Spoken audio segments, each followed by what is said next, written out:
Welcome everybody, and welcome to the keynote or the end of the day. And by all means, it is not the end of the day for the conference. Don't forget to hang around for 6 o'clock when we have a quiz. So have your drinks and snacks ready to hand for that.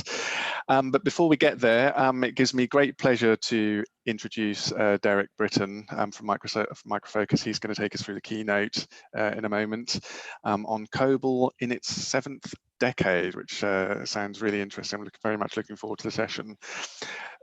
This session, for the purpose of feedback, is session K3. So click on the little QR code down there. That should take you directly to the feedback link. If you're having any issues with that, when you give feedback at the end of this, just go to the agenda, select the keynote from the agenda, as if you're going to look at the synopsis, and scroll right to the bottom, you'll see the feedback link there. So I hope you enjoy this session. I'm very much looking forward to it. So Derek, without further ado, it's over to you. Okay, thank you, Jamie. Hope the audio is working okay and everyone can hear me okay. Sound great. Before we get started, actually, Jamie, if you don't mind me asking you a question, I know I heard from the organisers that you were particularly keen to moderate this session. So you must have your own COBOL story before we get started. Tell me a little bit about that. Yeah, some people who know me on this call might be thinking, what on earth is a mainframe security guy chairing the COBOL session? So yeah, I did actually do some COBOL programming. I think it was like about 18 or 19. It was recent, of course. And yeah, I was in the RACF team, and I got sent on a 6-week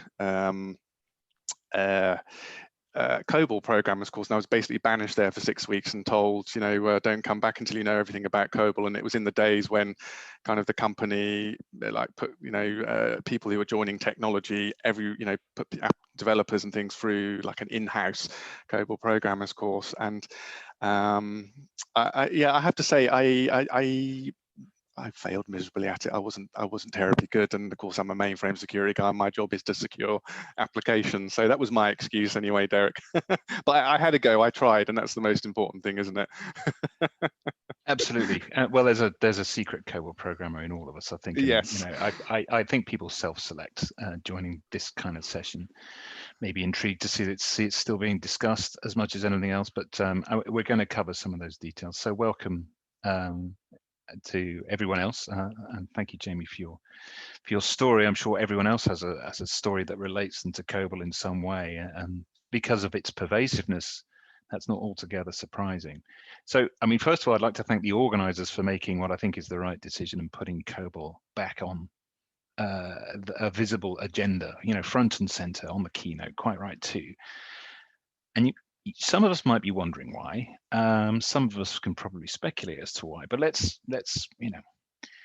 just do a quick reset on that. If you consider the ecosystem in which the GSE organization works, the mainframe world as at large, there aren't that many constants that we can point at and rely upon. Few things that we can truly kind of say have stood the test of time in that world. Because it has evolved significantly.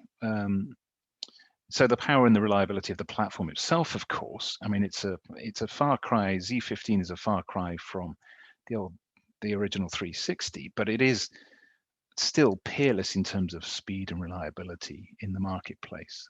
The mainframe as a piece of tin, and of course the robustness of that platform as supported by things like the traffic cop technology such as KICS, enables it to do things that, frankly, no other platforms can really match.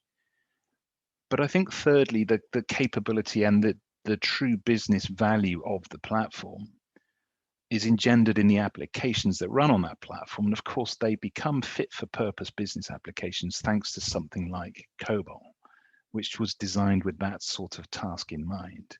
And without these three things working in concert, there is really no ecosystem as we understand it to speak of.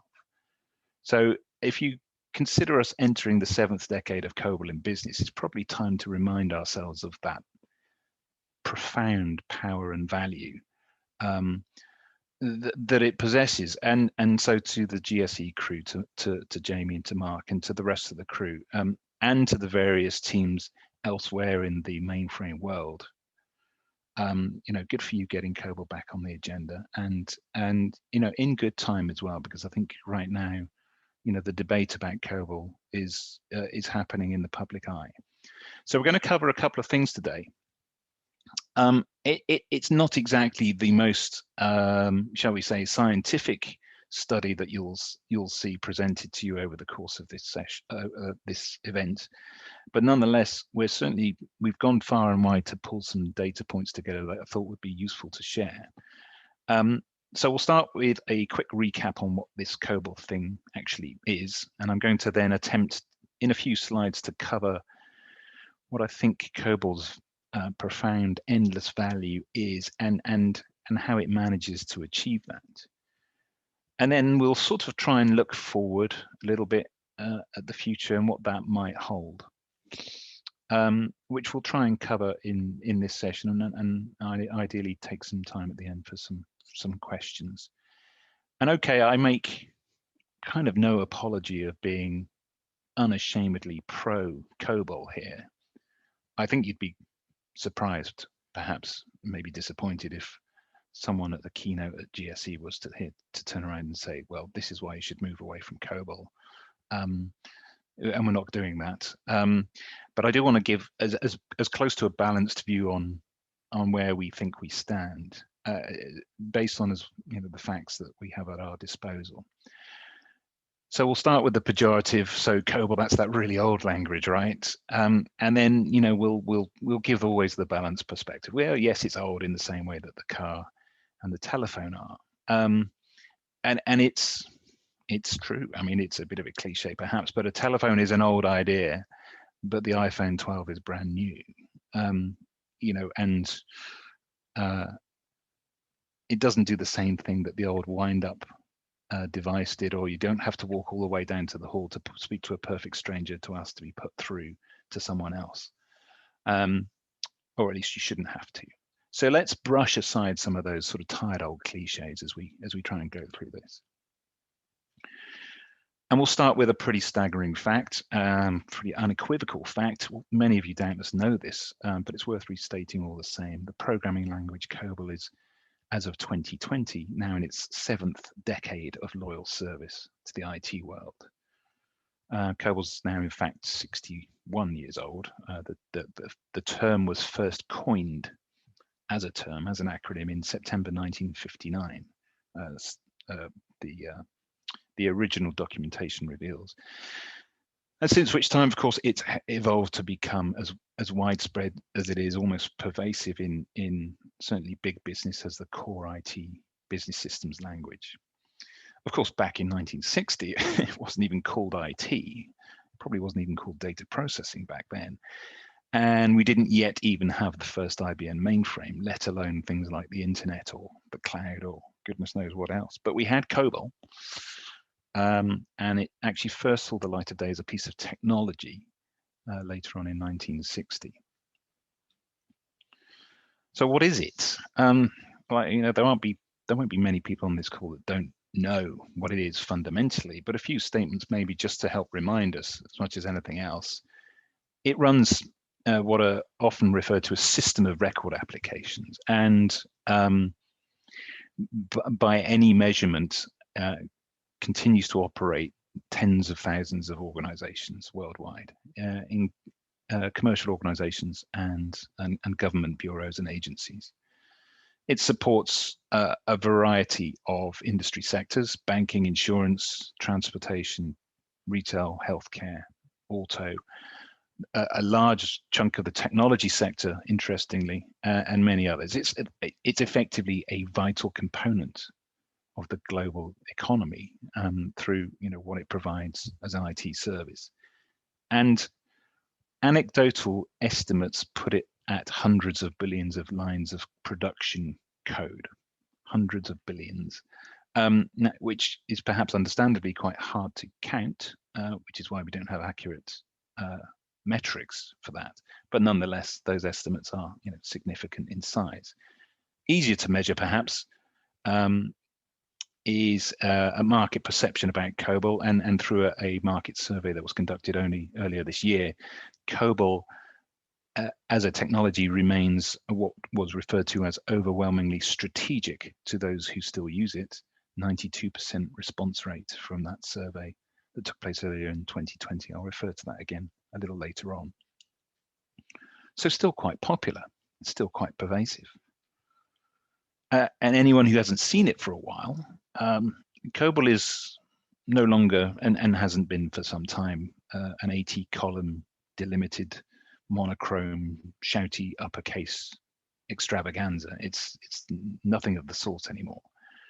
You know, the ISPF circa 1970 technology has evolved considerably to support the modern world, the modern era.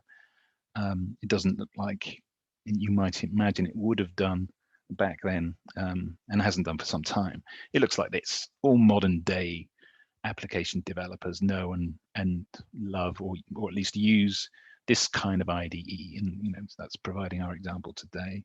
A regular 2020 IDE. I think this is Eclipse. There are other options available. And it can include COBOL just as much as it can include any other modern business language, a modern application development language, sitting in this kind of windowed environment as a first-class citizen. For today's app dev world, and alongside COBOL here, I think we've got a little bit of Java, a bit of JCL, you know, whatever is necessary for the application to live as a whole. And so whatever core system needs, app dev needs there are, which is, of course, is a long way from the needs that would have been in place when the language, or indeed the application, was originally conceived. That's all evolved alongside the application itself. Great, so it looks modern and it's, you know, it's bang up to date. So, okay, so what's it being used for? Well, let's turn back to that survey I mentioned a second ago. The short answer is you need to check in with those who are using it as to what it's being used for. So one of the first questions that this survey that the research agency Vance and Bourne conducted, they conducted on behalf of Micro Focus. And they asked this question: what are the options being considered for COBOL applications right now? And as you can see here, around 2/3 of all COBOL code is being considered for something called modernization, which is effectively, and let's just define it, changing the applications by reusing what's already there and evolving it, as opposed to replacing or retiring it and throwing it away and starting again, and as opposed to just purely maintaining it. Which is quite a reasonable number of organizations that are looking to, you know, carry on evolving, enhancing, taking things forward. Modernization seems to be the de facto model for many COBOL applications, which was interesting. And further in that survey, though, we thought we would ask a couple of other questions. Well, I mentioned that statistic, didn't I? It's worth restating it. The same survey asked about the strategic importance of COBOL applications. Now that survey had been conducted a couple of years before, so it was interesting just to contrast the results between you know, then and now as it pertained to this question. It's actually become more strategic over the last few years, according to the respondents. And you know, we're talking hundreds and hundreds of respondents as well, sort of, you know, a representative sample at the very least. And it's, you know, it's basically a rounding error away from a unanimous verdict that COBOL applications remain strategic. So if COBOL still runs the show, you know, what's it still having to do? You know, what's all this change that's being required of this COBOL? We've been at it a while. What still remains to be done? So a couple of other questions were then asked about, you know, just an illustration of, you know, if COBOL is at the heart of change, then, you know, what are the areas of change that are most relevant or popular? And more organizations, it would appear, they're looking at leveraging platforms such as the cloud, for example, for a variety of reasons, you know, whether it's whether it's ease of management and or cost savings or whatever. And as they explored cloud as an option, there is some question mark about how to, well, what workloads to promote into the cloud. What applications are fit for purpose deployed into the cloud. Now, of course, whether it's replicating or repurposing or building fresh, our COBOL survey respondents are suggesting that almost in half of cases they're looking at some COBOL application workload moving to the cloud, which is an interesting response, and as you can see, has grown since the earlier survey. And so it would appear is also the case with integration with new types of data formats, perhaps new databases, whether they're variations on a theme, whether the databases that just happen to exist on a different platform, we don't know. We don't know that detail, but certainly it's illuminating that that's where some of the activities, the focus of that change is centered upon. Many more questions. There are a couple of dozen questions in this survey. All of that's been reported upon by the Microfocus team, and there are webinars and such like about that if you want to drill into that in any more detail. Well, okay. All well and good, plenty of data points suggesting us that COBOL is still, largely speaking, in the mainstream. However quietly that is whispered in any organization, it seems to be true that it's still there. So if that positive statement is relatively certain, let's ask ourselves the obvious question about how on earth did we get here? Because as a reminder, we're 60 years in now, and and here it is still playing in the big league. So how did we manage that? Again, my attempt to have a balanced view is, well, how did we get here? I actually think it's because, and the one-line answer is it was built into COBOL's DNA in order to survive. The DNA said it had to thrive and adapt to survive. It was designed that way. So what do I mean by that? Well, this slide actually tells us a heck of a lot about the original design committee, the people that were brought together to come up with this at the time. Remember, the idea was originally commissioned by the US government to say, well, we need the commercial sector to help boost the economy, and we're going to use this thing called technology to help us do that. And so it was a meeting of minds of academics, commercial organizations, and government bodies. It came together and said, well, so how are we going to make this happen? And they started with some core statements, that defined what the language was going to need to be able to do. Look at these quotes from the designers. These come more or less verbatim from the original notes that you can get from, if you read Gene Sammett's diaries or the people who were actually there at the time. This was what was being defined as part of the standard. All very sensible, hugely important design attributes around ease of use, platform independence, and future adaptability. And as for being a fit-for-purpose business language, it was so important to them that was probably why the acronym COBOL, because there were other suggestions, that's probably why that got the votes in the end, because the word business is in the name. That's what the B is for, of course. So, okay, let's look at each of those really quickly. And I mean, again, anyone in this meeting that's a COBOL diehard doesn't need me to tell them any of this. All of that said, it's quite a helpful shot in the arm the next time someone takes a swipe at COBOL, and you can remind them just why it's so good.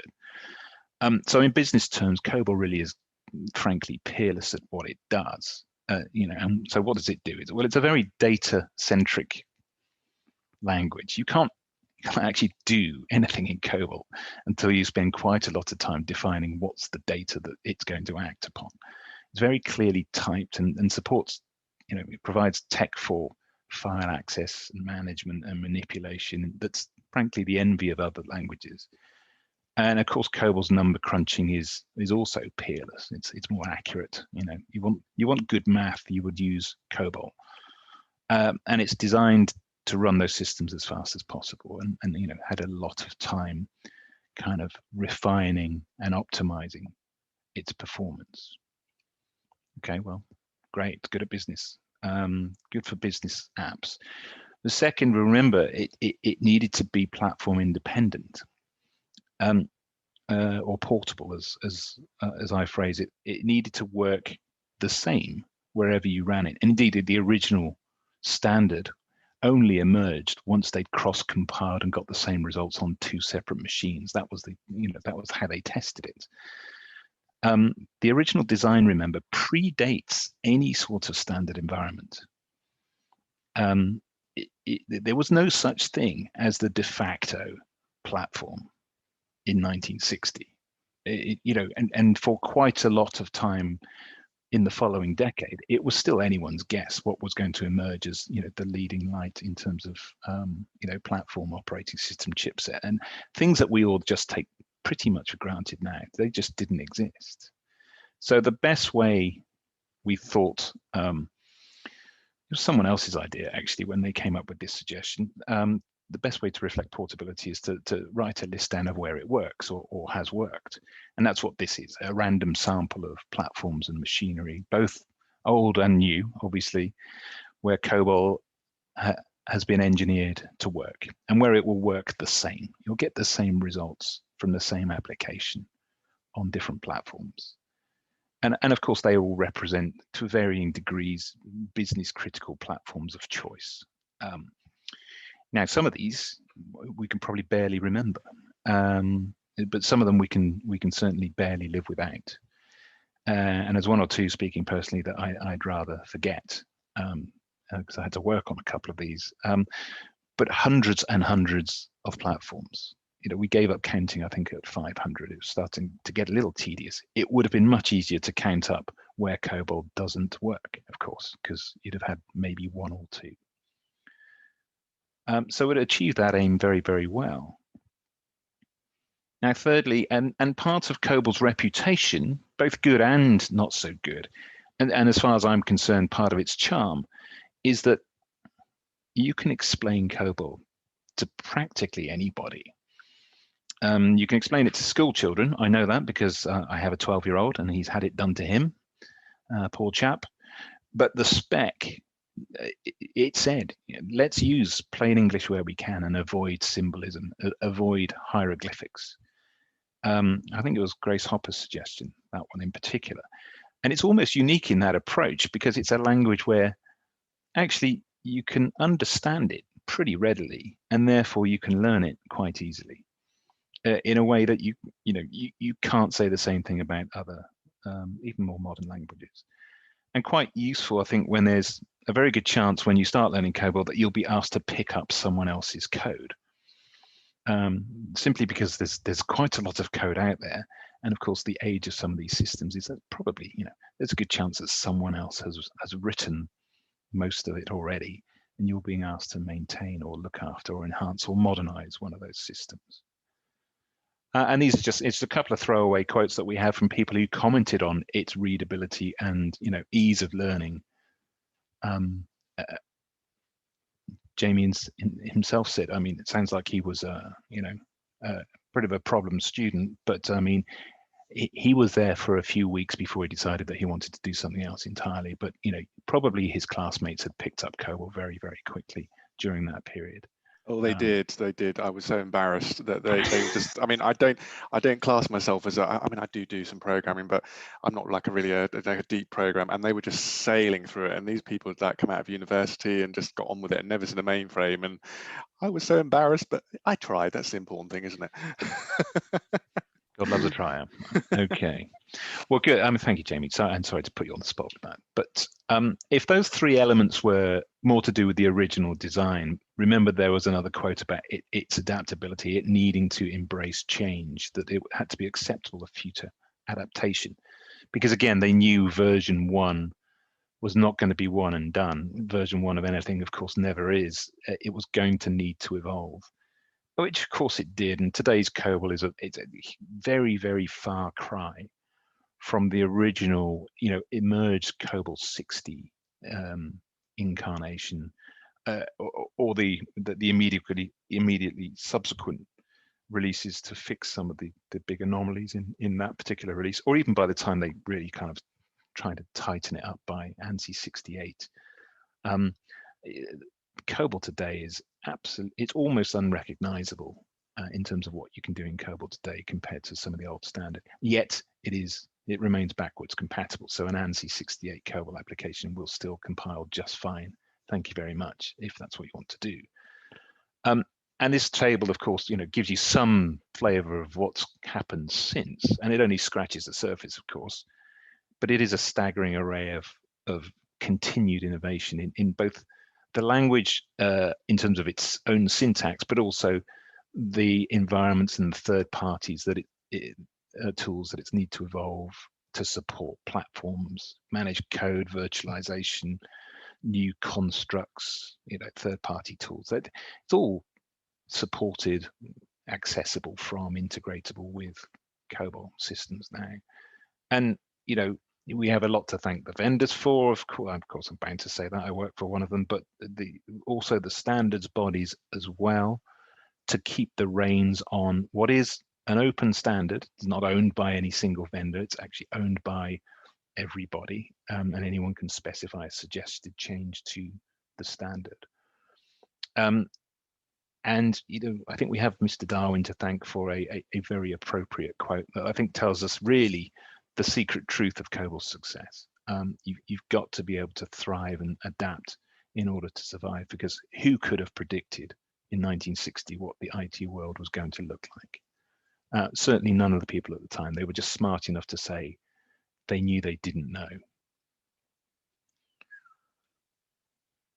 Well, if that's how far it's come, then,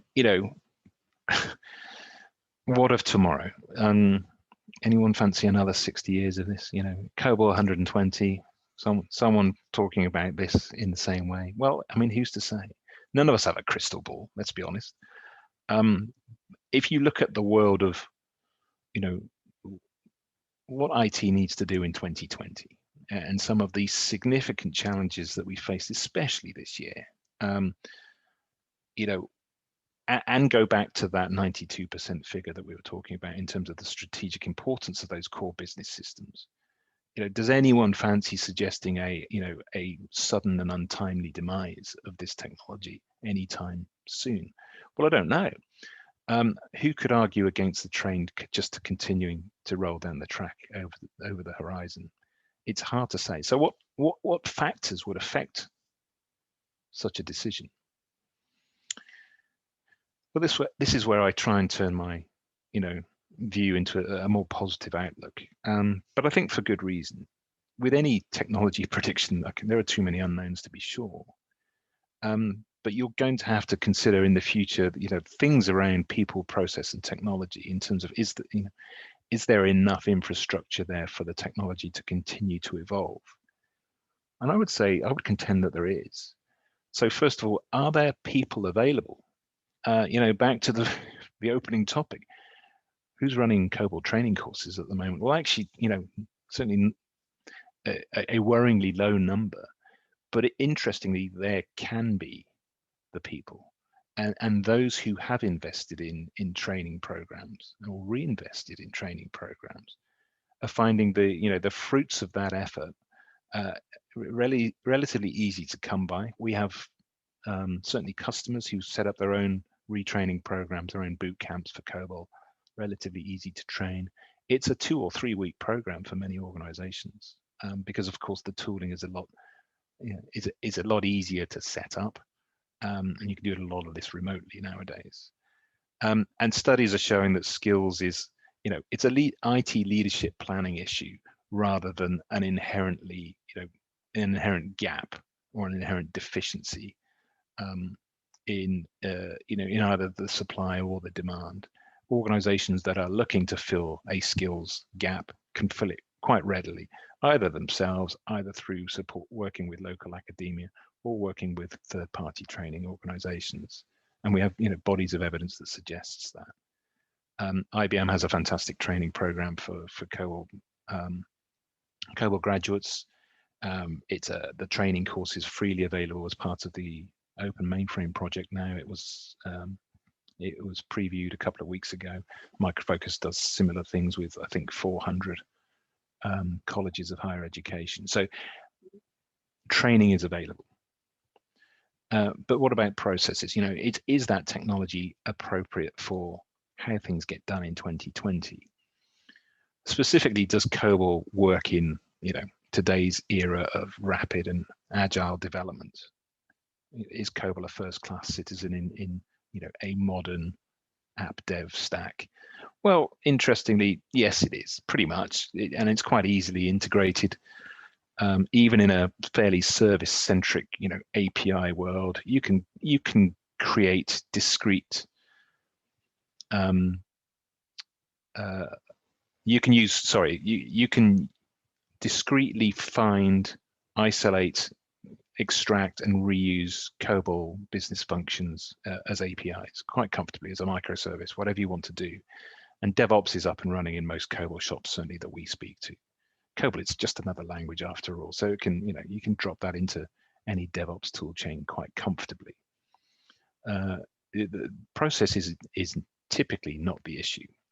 There's a culture of change that needs to be considered, but actually COBOL and the process around COBOL can be easily evolved towards modern methods.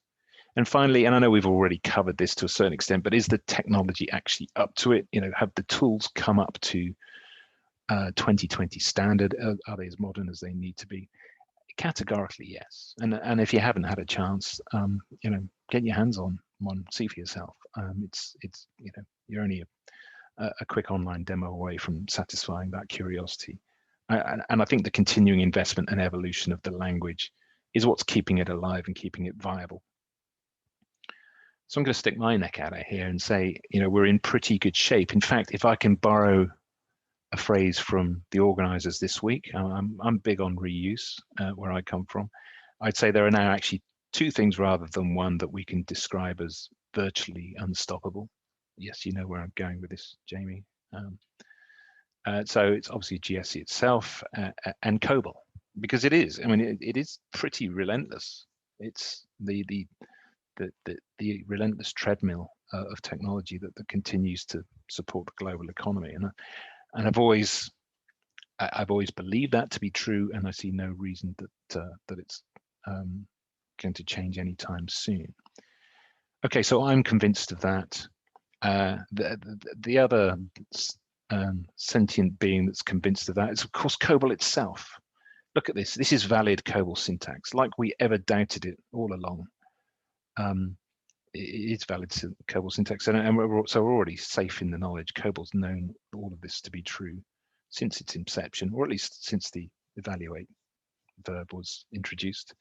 A little geek joke there. No one needs to laugh. It's not the only source of truth, though. It's, we've had the data from earlier on. You had my opinion. COBOL's had its opinion, but we have some strong opinions from the rest of the community. I'm going to talk about community as I sort of take us out here. And it's a fairly vocal community, and it's a vocal community that I think that needs to grow. But look at this. This is a good place to start, I would say. Many in the IT world also know this to be true as well. Many of you will know Tom Ross from IBM. He's also known, and a bit of a giveaway perhaps, he's also known as Captain COBOL at Big Blue. He's the engineering lead at IBM for the COBOL compilers there. Clearly has a particular view on COBOL that you would expect to be very, very overwhelmingly positive, but it is, and it's a great quote from Tom, and we thank him for taking the time to share that with us. I got similarly positive endorsements from Roland Koo, who's the enterprise and compilers manager for Z Systems at IBM. Once again, an overwhelming endorsement, as you perhaps might expect, but it's nonetheless nice to see it written down. Yeah, maybe a little bit more surprising, but but equally comforting is the Linux one side of the house as well. Same thing, same view, same perspective. Our old pal Steve Dickens, who's he's never shy when it comes to offering a public quote. It's good to see that from him as well. But it's not just IBM. Of course, you'll get a quote like this from me and from my Micro Focus colleagues if you wanted one, but perhaps more surprising quarters in the industry. Look at this one from Microsoft. It's interesting just to see how pervasive the view on COBOL actually is. This is from Bob Ellsworth at Microsoft. And so it's not just IBM's, not just Micro Focus. It's elsewhere, and of course, it's not just the vendors. Users as well. Vanessa works in Advance, which is a technology company here in the UK. They do a whole range of technologies and services with COBOL very much at the heart of what they do. And of course, it's a global thing as well. D Software is a technology organization, half COBOL, half Java. Probably be fair to describe them as that. Huge supporters of the mixed language capabilities provided by COBOL with Java. And then elsewhere, CISPRO in South Africa, another good example. They're a big technology company that, very big on DevOps and Agile and COBOL. And that's all been mashed together, and they have a very progressive approach to application development and their own COBOL training program, actually, interestingly, Jamie. So you can, if you need to get back into it, I can put in a good word for you there. A nice way to end the little range of quotes, though, is this one from Laurie Walmark, who is the author of a children's book, but it's a biography of Grace Hopper, the queen of computer code, the credited with having invented COBOL. Not strictly true, but certainly was a key leading light in its inception. A really acute reminder of how far we've come and how important this all is. Okay, well, fine. It all sounds good, right? We should be able to just end there with with a round of applause for COBOL. But actually, here's a cautionary tale before we finish. It's not all roses, is it? And actually, some of you may face this challenge on a regular basis. And so this is the word of warning about complacency. From the very start, in fact. Look at these quotes. Look at this first one and the date of it. Keep in mind that June 60 was before the first ever working COBOL compiler had even been released. So we hadn't even got version 1 out the door, and someone was already taking a swing at it. And they also couldn't spell COBOL correctly. But there's always someone willing to complain. More recently, look at these headlines, all to do with the COVID response of various US agencies and stuff, somewhat misrepresented. Turned out that it wasn't really COBOL at all that was causing the issue. But look at the headlines. Oh, COBOL, it's so old, no one knows it. It all needs replacing, yada yada. It's it must be rusty by now because it's so old. A misrepresentation of how technology works. And while I might roll my eyes, and many of us, you may agree with me, and we know it's perhaps just scaremongering or bad reporting at the very best. The important issue here is that IT leaders and decision makers are also reading the same headlines and are not necessarily as well informed or have the same backgrounds that you and I do. And reputational risk can be damaged by these kind of, sniping death by 1,000 cuts kind of reports. And we have to be very, very careful of that. And so whatever the reason is for these reports being what they are, we have to guard against people being, fed information that isn't quite accurate, or indeed being inexorably drawn to something that sounds newer and shinier just because it's there, and it sounds like a better alternative. So for me, the argument kind of boils down to this retort, which is that when it comes to the age of IT and IT systems, actually age is a sign of value, and not a sign of lack of value. The longer something works, the more value it brings, the more value it has brought, and therefore the more it should be cherished and protected and found a way to be evolved. And we need to remind the world of that. Which is where we, and by which I mean obviously you all, come in. But don't worry, you're in good company. So let me give you two examples of recent efforts to get the truth about COBOL told. First of all, this open mainframe project. I've mentioned it a couple of times already. The great exponents of open source on the mainframe. They set up a COBOL working group this year to, as part of the response to that COVID discussion, but to help explain the value of this technology. I've mentioned it's not owned by anyone. It is genuinely an open language, so it's a sensible thing for the open mainframe project to want to talk about. The group is underway and looking for new recruits, new vocal, energetic recruits who are quite happy to say, well, wait a second, no, the truth about COBOL is as follows. And out there in social media land, out among the great masses, perhaps surprisingly, in the rise of everything else that you could be doing, there's a huge growth, a huge spike in the membership of the Facebook COBOL Programmers group.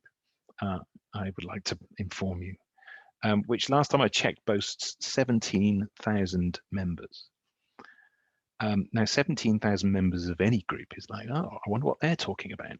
Well, they're talking about COBOL, guys, and that is a significant, and that's nearly double what it was about 3 years ago.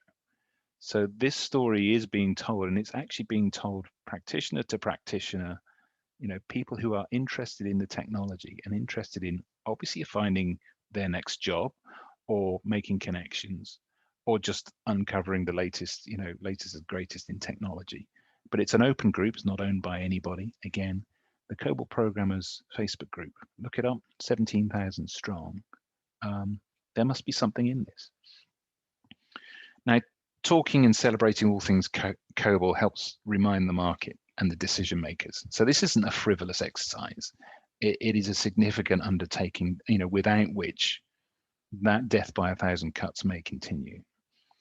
So that's where you all come in. The next time someone does take a swipe at COBOL and you are in the room, albeit a virtual room perhaps, put them straight and use the facts.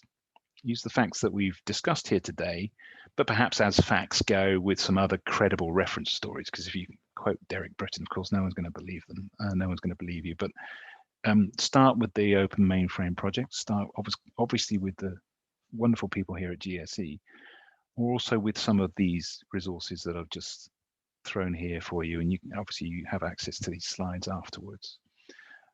Relatively credible reporting here from Forbes, from ZDNet, from Computing, a great article in Share as well, and the recent OMP Summit recording on YouTube as well. I would be astonished if anyone on this call doesn't have some direct connection with COBOL, or their organization doesn't. So I think now is a good time for you to consider, well, what would the world look like if if COBOL were being replaced all over the place? And how would that affect us? So I'm suggesting that we all get involved. I'm suggesting you do accept that mission. You've taken the trouble to listen today, so I think just it's a simple next step. Go and get involved in the following ways. Grab my white paper if you want to as well. It tells this story in a more sort of black and white form, which you can download from that particular URL. Tell your COBOL story online and make sure that we're influencing all of our decision makers to make sure that the truth is out there, that make sure there's a balanced view about this technology. I think the community would love to hear from you, and I think your decision makers would also appreciate the insight. All right, so as I wrap it up here, there's only a couple more things to ask. I have to remind you to do some feedback for this session. Might I suggest that you are as grateful as you can possibly be to GSE for putting COBOL on the agenda. Obviously, that was a fantastic decision by them. And then don't forget the excellent charity initiative also being run this year, details of which are here, and you can access that too. So, okay, that's it from me, I think, for the time being. I do appreciate your time, but I am only partly joking when I say, let's now book our place for the COBOL 70th anniversary celebrations, which I know GSE will be running, and they'll contact me in due course to set that up in a few years' time. But in the meantime, thanks, Jamie, and the rest of the guys at GSE for putting this on the agenda, as it should be, and thank you all for listening. I appreciate it. Thank you very much, Derek. So we've got one question for you. And by the way, everybody listening, please feel free to post questions in the chat. You can also unmute your line. I've enabled that option as well. But the question comes in from Michael Carey. He says, is what happened in the US during the US COVID debate going to strengthen or weaken COBOL's future on the mainframe, or is it too early to say? It might be too early to say. Now, I happen to know I work for a commercial organization that sells COBOL among other things, and we have a relationship with some of the organizations that were cited or indeed misquoted as saying they had a problem around COBOL, and the conversations have subsequently ended up in, oh, wait a minute, no, COBOL wasn't the issue at all. But there still remain questions about, well, what's the go forward strategy for some of those organizations around, their mainframe systems, their COBOL applications, and of course their own incumbent skills. And that will be case by case. And it wouldn't be for me to speculate what an organization would want to do from an IT strategy perspective. I would contend that having the debate in public and having the debate as fact-based as possible can only prove to be positive for COBOL and for the mainframe environment in which it usually operates when these kinds of questions arise. Simply because it's certainly been my experience is when there is a fact-based business decision, typically, the C-level are saying, well, wait a minute, this is too important to us to frivolously risk throwing away and starting with something else when the benefit of doing so is not clear. And so when you weigh the decision up as to what does the future look like and how best can you get there, actually basing it on what you already know and trust and rely on and works really, really well is typically the choice that gets made. Provided it's made, based on a balanced view with all of the facts at your disposal, typically that would be a more benign outcome for COBOL. I think personally the issue around COBOL and even the mainframe is the negative reputation that comes from an ignorance of the situation. Typically, people who don't understand it will be the ones that will create a negative impression. And so if you fill that vacuum with facts and talk about actually the realities of the situation, there's no place for that negativity to fester. Okay, thank you, Derek, for that response. Any more questions? Like I say, feel free to unmute your line. Any thoughts or?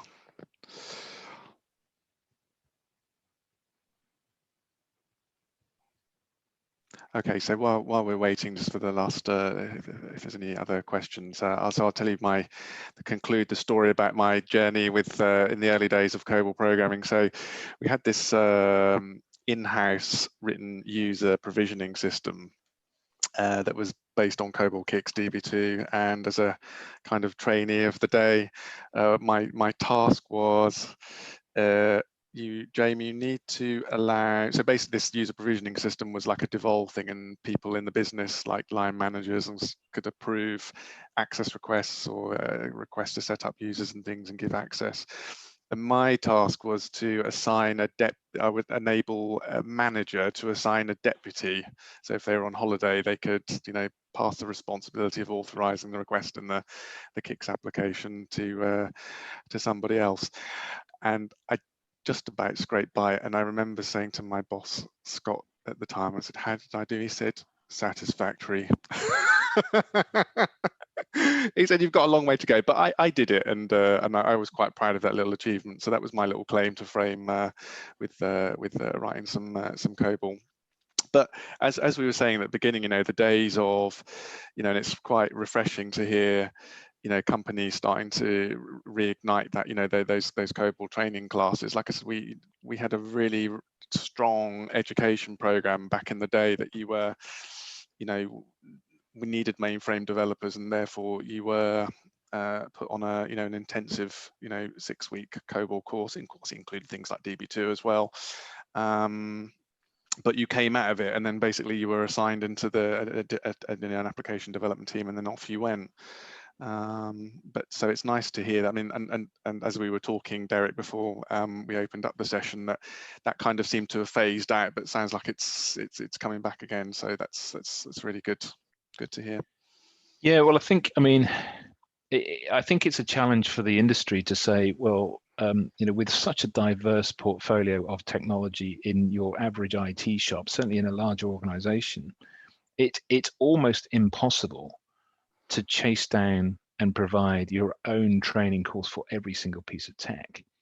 And a lot of the more established technologies, of course, you don't have quite the same turnover of staff potentially. And for lots of good reasons, COBOL training courses have dried up because just basically there hasn't been quite the demand. The reality is that most COBOL applications have outlasted any reasonable prediction of their tenure, and their longevity is outlived pretty much any expectation. Which means actually we're needing to swap in the next generation. The original instigators, the original designers, the original coders, they're off doing other things now. They might be out fishing. They might have long since gone. Okay, so that new generation has to come through. That's actually a problem that's been on the agenda. It's been on the head of HR, the CIO's agenda for the last decade or so. We're in the middle of that already. So it's no surprise that a number of customers that we now speak to have either made overtures with the local academia, put COBOL back on the syllabus in a local college, or have implemented their own training courses. And of course, you can see COBOL now. I mean, it sits in a modern IDE. It's actually a relatively easy thing to sit someone down and say, okay, go and learn that for a couple of weeks. You don't have to be attached to a ZBox. You don't have to consume resources on the mainframe to train someone in COBOL. Of course, when they come to use the mainframe, then of course you have to go through that. But the language part of it, the syntax, is relatively easy. In fact, learning COBOL syntax is child's play. I mean, if you put someone on a C or a Java course, COBOL will be an absolute breeze compared to those two, because it is so easy to pick up.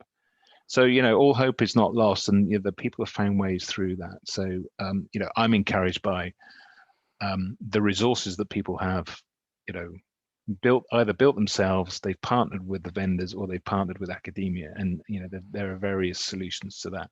So certainly anyone on this call who feel like you're stuck and you're not sure what to do about COBOL training, COBOL skills, it's a relatively simple fix. And if you want to speak to someone about it, get in touch with Microfocus, and we can certainly help you.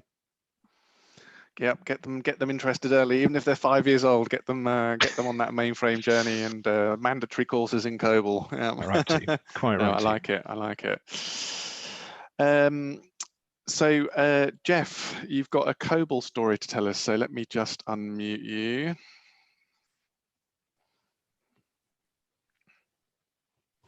Can you hear me? Yes, loud and clear. So I used to teach COBOL back in the 80s. I did it from, I don't know, about 87 to towards the end of the 90s. 2001, I happened to bump into one of my students who I taught, and he turned around and he said, I managed to pay off a mortgage thanks to COBOL because of all the 2000 panic we had, and he made an absolute fortune. So that's my COBOL story. I take great humble on that he made a lot of money doing that, and that was all around the 2000. So just thought I'd share that Wow. with you. No, thank you very much. It's a nice, nice story. Yes, yes. And Mel posts in the chat, my claim to fame was finding a COBOL bug which crashed a Kix region. Wow. Yeah.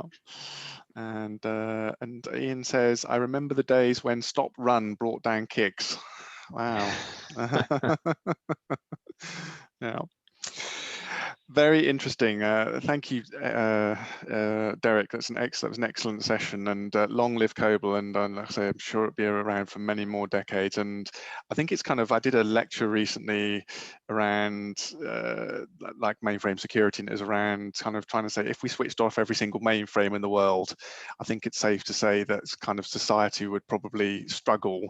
And it's the same with COBOL, isn't it? If you just said, right, I'm going to disable COBOL right now, no one else can run it, just how much I don't think we realize as a human race how much we really are dependent on the language. So yeah, for sure. If you if you want to pay your bills, if you want to pay for your mortgage, if you want to move money around, pay for insurance, ship a parcel, most of the common or garden use cases that we just take for granted that involve transferring funds, that will be hitting a COBOL application, traffic copped by Kix, running on a mainframe. If any one of those three things wasn't in operation, and of course they usually run as a triumvirate, it would be, the economy would stop running. Absolutely. And on that note, thank you so much. It was, like I say, an excellent session. So thanks everybody for listening today. This session is K3 for the purpose of feedback. So James tells me that the QR codes are now actually working. So you can use your QR code reader and that should take you directly to the link for this session. If not, you can always go to the agenda. Like I say, click on Derek's session. As if you wanted to go and look at the synopsis and things, and go right down the bottom, and then you'll see the feedback link. Then that will take you to the feedback questions. Remember, this is like important for not just for us at GSE for helping to improve the conference in subsequent years, but also for the presenters as well. It's good to get good constructive feedback. So please do that. And also don't forget, as Derek mentioned, thank you very much, Derek, for mentioning about our charity this year. If you can donate some money, we'll be truly grateful for that. So we are by no means at the end of the conference. So we now have a 30-minute break, and at 6 o'clock we have a quiz which is going to be hosted by Macro 4. So if you can join us for that, that's from 6 o'clock until 8 o'clock. So typically right now we would, after our keynote, we would be going down to the bar in Whittlebury Hall or at Celtic Manor as it would have been this year, and having sort of pre-dinner drinks before a big sit-down meal. But unfortunately we can't do that this year. So like I said, hopefully we'll try and make it as similar like life as possible. So join us for the quiz, go and spend the next half an hour, just refresh, relax, and get the gin and tonic and the whiskey and whatever your favorite tipple is ready, and some snacks, and hopefully we'll see you at 6 o'clock. And if you can't join us tonight, don't forget we're back on tomorrow. Sessions start at 9 o'clock in the morning. That's 9 o'clock GMT, by the way. So we really hope to either see you later on, or if not tomorrow. So thank you very much, everybody. Enjoy your evening. Thank you, Derek. Thank you. Cheers. Bye, everyone.